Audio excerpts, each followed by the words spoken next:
belası sanmış sen, Allah'ın cezası sanmış.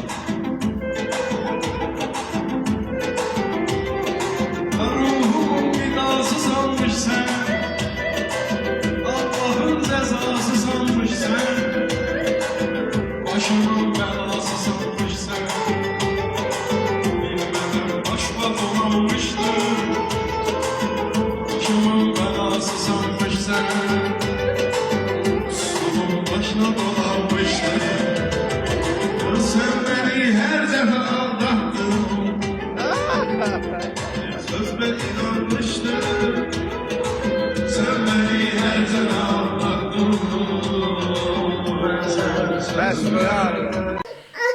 Değerli izleyiciler, bildiğiniz kimi Miray balamızı bir neçə aydır ulserativ kolit xəstəliyinə müalicə etdiririk. Bağırsağındakı sancılar təbii ki dözülməzdir.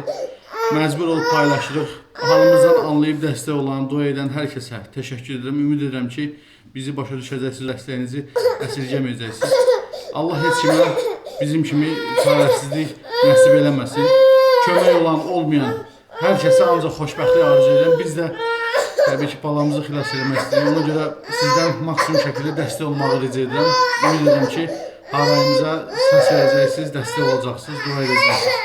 Öncədən hər birinizə təşəkkür edirəm.